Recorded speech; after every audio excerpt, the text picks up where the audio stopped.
pessoal, eu sou a Tamara e chegamos à nossa quarta obra da coleção A Vida no Mundo Espiritual, vista por André Luiz, com a psicografia de Chico Xavier. Então nós vimos o primeiro livro, Nosso Lar, a segunda obra, Os Mensageiros, a terceira obra, Missionários da Luz, e agora a quarta obra, Obreiros da Vida Eterna.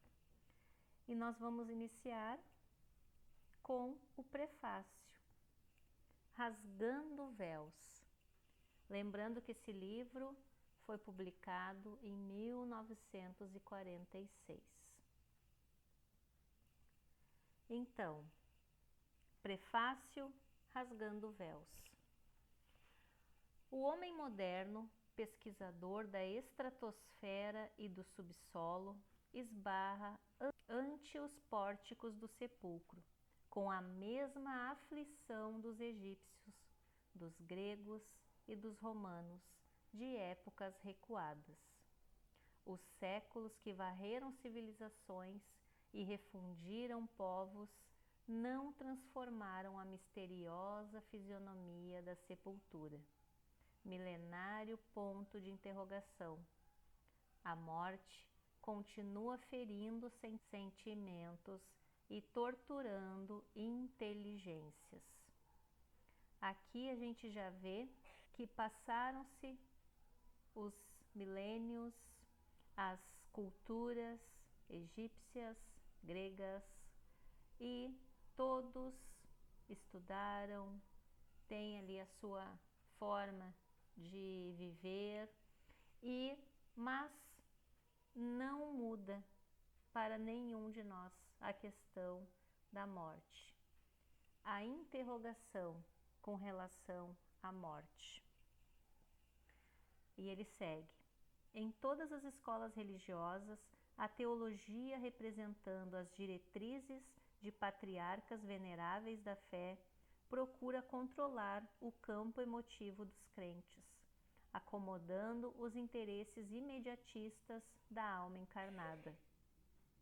Para isso, criou regiões definidas, tentando padronizar as determinações de Deus pelos decretos dos reis medievais, lavrados à base de audaciosa ingenuidade.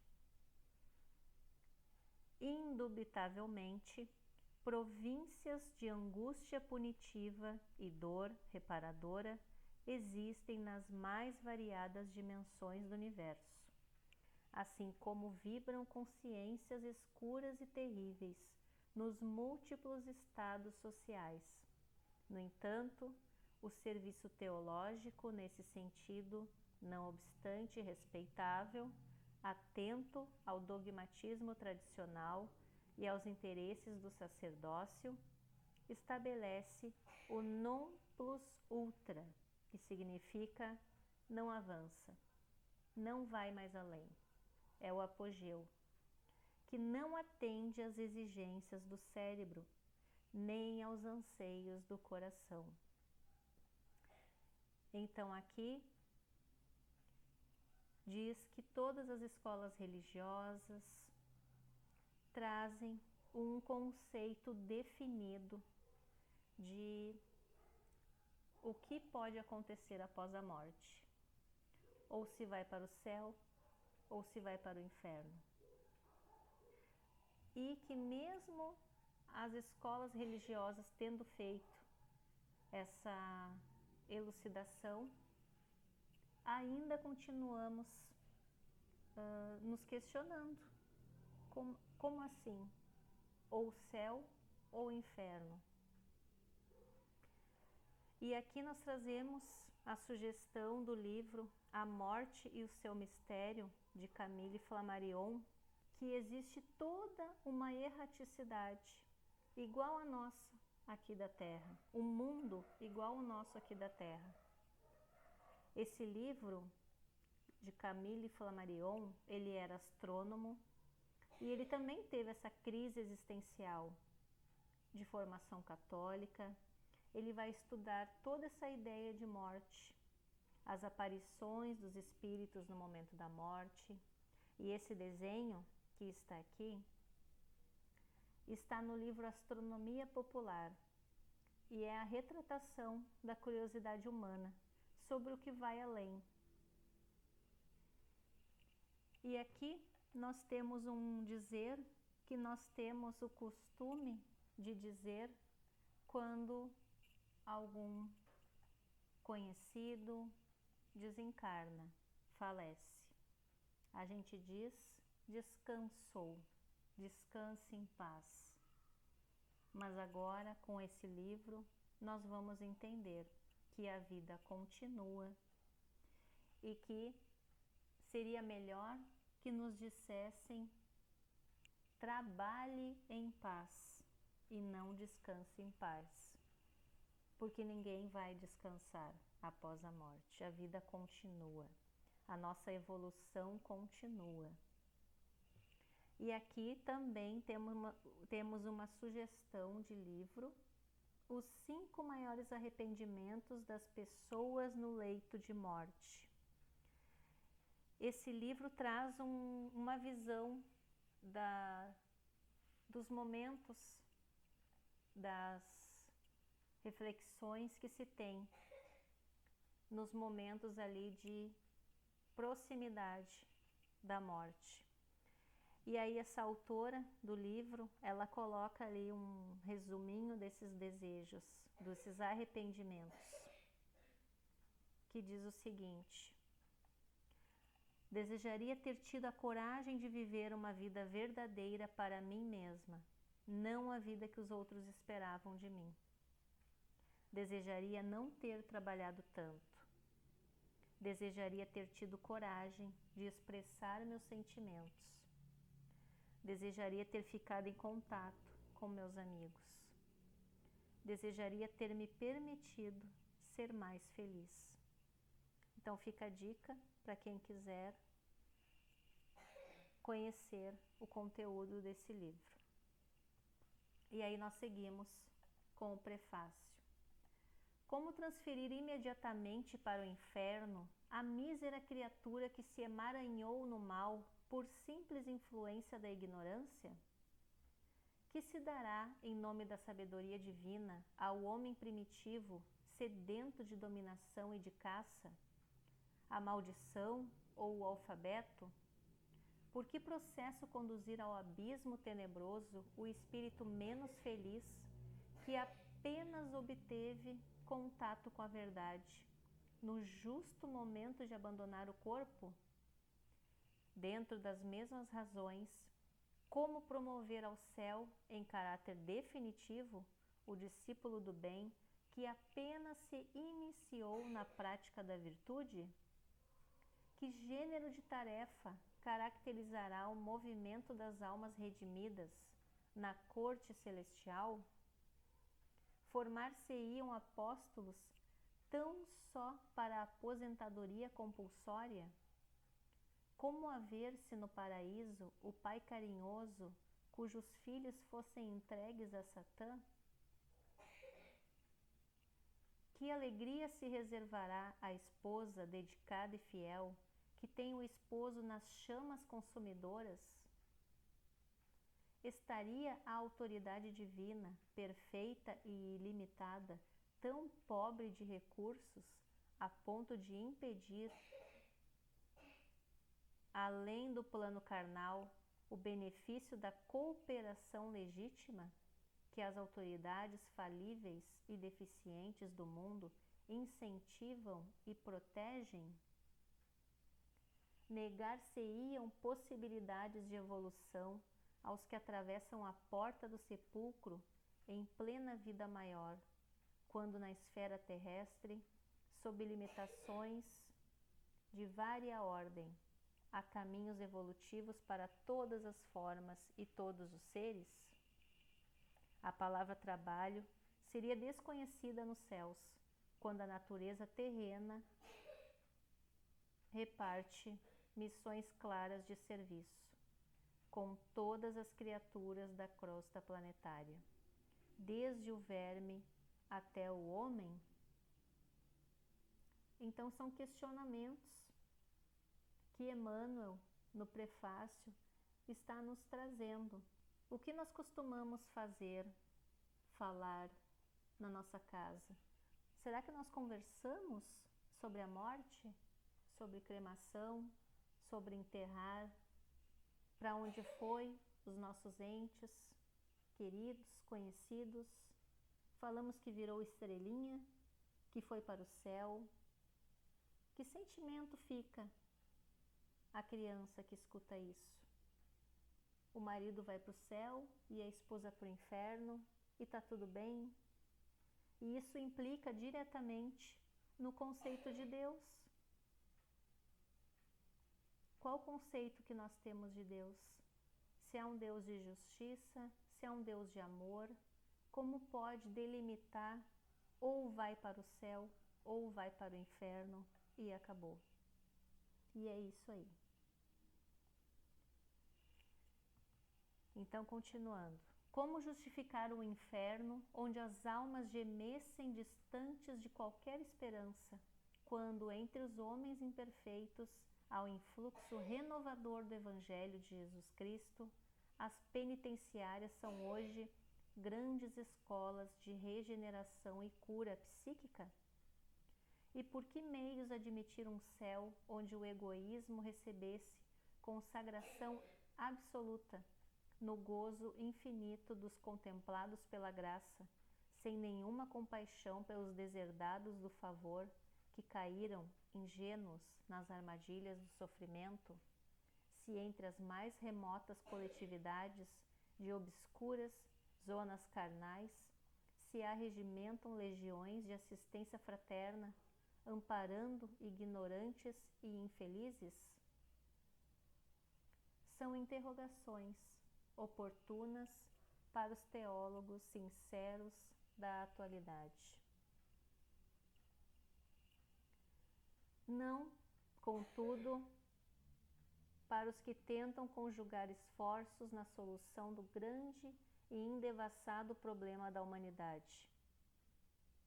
O Espiritismo começou o inapreciável trabalho de positivar a continuação da vida além da morte, fenômeno natural do caminho de ascensão. Esferas múltiplas de atividade espiritual interpenetrem-se nos diversos setores da existência. A morte não extingue a colaboração amiga, o amparo mútuo, a intercessão confortadora, o serviço evolutivo. As dimensões vibratórias do universo são infinitas, como infinitos são os mundos que povoam a imensidade. Então aqui no início ele faz uma comparação da penitenciária, dizendo que hoje as penitenciárias são grandes escolas de regeneração e cura psíquica para aqueles que fizeram, sim, coisas erradas, seja por qual motivo for. E que isso serve como uma escola, uma regeneração, uma cura, parar um tempo e refletir sobre os atos que fizemos. E aqui está o conceito da nossa prisão. A prisão passa a fundamentar-se teoricamente no que hoje é, privar o indivíduo de liberdade para que ele possa aprender através do isolamento. Então essa é a intenção da prisão, isolar o indivíduo para que ele possa aprender através do isolamento a refletir sobre o seu. E aqui nós colocamos uma imagem de um anjo para trazer também mais um questionamento. As pessoas que fazem o bem e elas desencarnam e elas vão para o paraíso, digamos assim. As pessoas que fazem o bem, elas fazem o bem para alguém. E aí elas vão para um paraíso. E nesse paraíso, essas pessoas que fizeram o bem, elas não vão mais querer fazer o bem como elas faziam antes? Não, elas vão continuar querendo ajudar, querendo fazer o bem. E aí, então, essa lógica, se tu faz o bem, se tu quer o bem dos demais, tu vai continuar tendo essa vontade. Então não dá para te imaginar que tu vai para um lugar que tu vai descansar e tu vai ficar com a consciência deixando os seus entes, deixando os seus amigos e conhecidos para trás. Fica aí o convite para a gente pensar nessa situação. E aqui a lei, aqui essa imagem é para nos lembrar da lei de sociedade, da lei do progresso, que todos estamos numa caminhada e que nós aprendemos uns com os outros. E aqui a sugestão do livro, do filme E a Vida Continua, para termos um vislumbre da continuidade da vida, da continuidade do nosso espírito. Ninguém morre, diz Emmanuel. O aperfeiçoamento prossegue em toda parte. A vida renova, purifica e eleva os quadros múltiplos de seus servidores, conduzindo-os vitoriosa e bela à união suprema com a divindade. Apresentando um novo trabalho, em que André Luiz comparece rasgando véus. Lembramo-nos de que Allan Kardec, o inesquecível codificador, refere-se várias vezes em sua obra à erraticidade, onde estaciona considerável número de criaturas humanas desencarnadas. Acresce notar, todavia, que transferir-se alguém da esfera carnal para a erraticidade não significa ausentar-se da iniciativa ou da responsabilidade, nem vaguear em turbilhão aéreo sem diretivas essenciais. No mesmo critério, observaríamos os que renascem no plano denso como pessoas transferidas da vida espiritual à materialidade, não simbolizando semelhante figura qualquer imersão inconsciente e estúpida nas correntes carnais. Como acontece aos que chegam à crosta da terra, os que saem dela encontram igualmente sociedades e instituições, templos e lares, onde o progresso continua para o alto. Encontramos, após o desencarne, amor, trabalho, união, perdão, transformação, dor moral, culpa, egoísmo, orgulho. Continuaremos sendo quem nós somos. Os nossos desejos, as nossas questões a serem resolvidas continuarão conosco. No limiar deste livro, portanto, cumpre-nos declarar que André Luiz procurou fornecer algumas notícias das zonas de erraticidade que envolvem a crosta do mundo, em todas as direções, comentando os quadros emocionais que se transportam do ambiente obscuro para as esferas imediatas, as cogitações e paixões humanas.